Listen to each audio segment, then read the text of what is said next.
वायुसेना की helicopter pilot थी। अभी उसकी ट्रेनिंग ही चल रही थी। इस ट्रेनिंग को पूरा होने में अब कुछ ही समय बाकी था। उसके बाद सिमरन भारतीय वायुसेना की ऑफिशियल पायलट बन जाती, मगर दुर्भाग्य से उसका हेलीकॉप्टर दुर्घटनाग्रस्त हो जाता है। सिमरन के पिता भी भारतीय सेना में थे। उन्होंने कारगिल की लड़ाई में वीर गति पाई थी। भारत सरकार ने उन्हें परमवीर चक्र से सम्मानित किया था। सिमरन भी अपने पिता की तरह एक बहादुर सिपाही बनना चाहती थी, मगर अब उसका सपना शायद ही पूरा हो सकता था।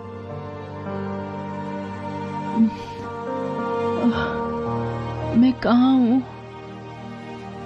मैं यहाँ कैसे पहुंची सर?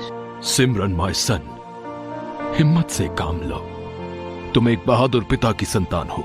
सिमरन को कुछ समझ नहीं आया। तभी उसकी नजर अपने पैरों पर पड़ती है। उसके दोनों पैर कटे हुए थे। उसके मुंह से एक चीख निकल जाती है। नहीं, ये सब कैसे हो गया सर? ये सब कैसे हो गया? तुम जिस हेलीकॉप्टर से अभ्यास कर रही थी उसमें कुछ खराबी आ गई थी और वो हेलीकॉप्टर दुर्घटनाग्रस्त होकर खाई में जा गिरा था। पूरे 3 दिन बाद तुम खोजी दल को बेहोश अवस्था में खाई में मिली, लेकिन अफसोस तुम्हारे पैर उस दुर्घटना का शिकार हो गए हैं। सिमरन कुछ दिन अस्पताल में रहने के बाद वापस अपने गांव आ गई। उसे अपाहिज की तरह व्हीलचेयर पर आते देख उसकी माँ फूट फूट कर रोई थी। सिमरन से मिलने के लिए उसके रिश्तेदार भी आए थे। वो उन्हें दिलासा कम, जले पर नमक ज्यादा छिड़क रहे थे। अरे मैंने तो पहले ही कहा था कि लड़की को फौज में मत भेजो। और नहीं तो क्या, अगर जंग में पैर कटा कर आई होती तो इनाम मिलता, पैसे मिलते। यहाँ तो ट्रेनिंग में ही अपने दोनों पैर दान कर आई। अरे अब ये तो सोचो कि एक अपाहिज लड़की से शादी भी कौन करेगा? कौन इस अपाहिज को जिंदगी भर अपने पल्लू से बांध कर रखेगा? सिमरन दूसरे कमरे में अपने व्हीलचेयर पर बैठी उनकी सारी बातें सुन सुनकर आंसू बहा रही थी। तभी बाहर से आवाज आई, डाकिया, डाक लाया। सिमरन आर्या के लिए चिट्ठी है। सिमरन बाहर आती है और डाकिये से चिट्ठी लेती है। कैसी चिट्ठी है बेटी? माँ, मुझे सरकार की तरफ से नौकरी मिली है, यहीं के सरकारी स्कूल में साइंस की टीचर की। माँ ने सुना तो उसके मुरझाए चेहरे पर खुशी दौड़ गई। वहीं जब रिश्तेदारों ने सुना तो उनके मुंह खुले के खुले रह गए। देखा आप लोगों ने, मेरी बेटी आज भी मुझ पर बोझ नहीं है। फिर सिमरन अगले दिन से स्कूल जाना शुरू कर देती है। स्कूल में पहले दिन हेडमास्टर के ऑफिस में। हमें फक्र है सिमरन कि तुम्हारे जैसी बहादुर लड़की हमारे स्कूल में पढ़ाएगी। अब चलो, स्कूल की असेंबली में मैं तुम्हारा परिचय सभी बच्चों से करवा देता हूँ। उसके बाद हेडमास्टर सिमरन का परिचय सब बच्चों से करवा देते हैं और सिमरन वहाँ पढ़ाना शुरू कर देती है। वो थोड़े ही दिनों में वहाँ सबसे घुल मिल जाती है। सारे बच्चे भी उससे प्यार करने लगते हैं। कहते हैं जो लोग बहादुर होते हैं उन्हें अपनी किस्मत को ढूंढना नहीं पड़ता, किस्मत उन्हें ढूंढते हुए खुद उन तक पहुँच जाती है। यही सिमरन के साथ भी हुआ। स्कूल में पढ़ाते हुए उसे साल भर बीत गया। वो यहाँ खुश तो बहुत थी, मगर उसे बार बार अपने पुराने दिन याद आते थे, जब वो अपनी सेना की वर्दी पहनकर लेफ्ट राइट मार्च किया करती थी। उसे लगता था कि भगवान ने जरूर उसकी किस्मत में ऐसा बहादुरी भरा कारनामा लिख रखा है जिससे सारी दुनिया उस पर फख्र करे। एक दिन सिमरन को स्कूल जाने में थोड़ा लेट हो गया। जब तक वो स्कूल पहुंची, सारे बच्चे और टीचर स्कूल के ग्राउंड में असेंबली के लिए जमा हो चुके थे। सिमरन जल्दी जल्दी स्कूल पहुंची और अपनी अटेंडेंस रजिस्टर पर साइन करने ऑफिस में चली गई। सब लोग ग्राउंड में थे, सिर्फ सिमरन ही अंदर थी।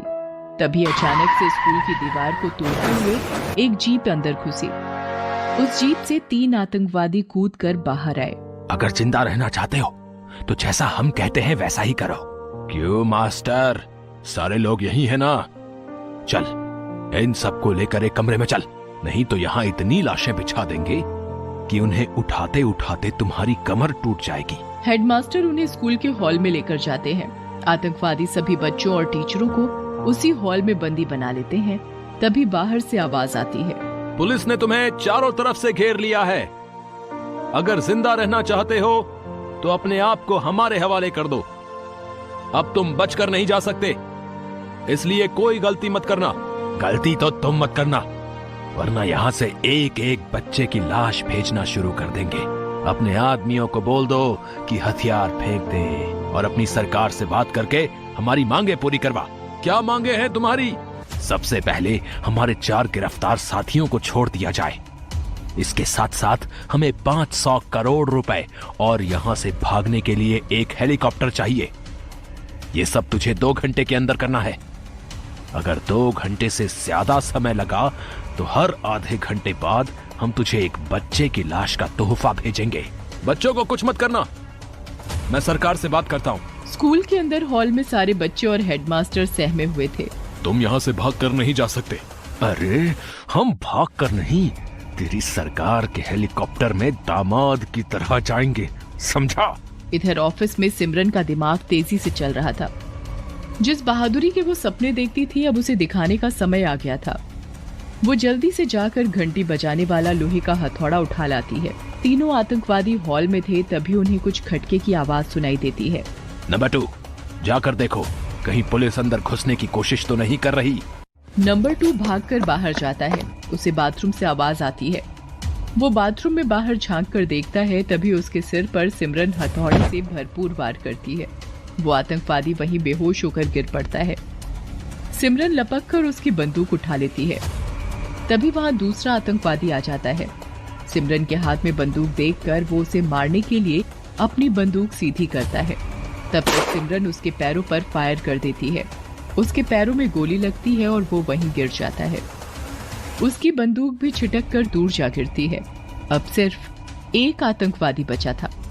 वो बच्चों को छोड़कर सिमरन पर गोलियां चलाता हुआ बढ़ता है। उससे बचने के चक्कर में सिमरन अपनी व्हील चेयर से गिर जाती है, मगर गिरते हुए भी वो गोली चला देती है।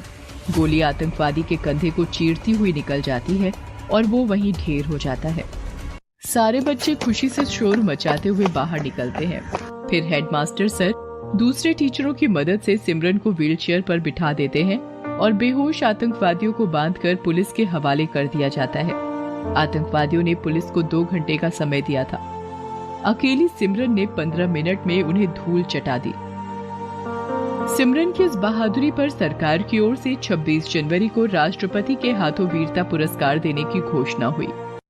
आज सिमरन ने यह साबित कर दिया कि बिना वर्दी पहने भी देश की सेवा की जा सकती है। बस देश की सेवा का जज्बा होना चाहिए।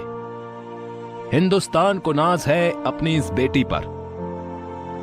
हिंदुस्तान पर बुरी नजर रखने वालों से मैं इतना ही कहना चाहूंगा कि तुम्हारे जैसे आतंकवादियों के लिए हमारी बेटियां ही काफी हैं।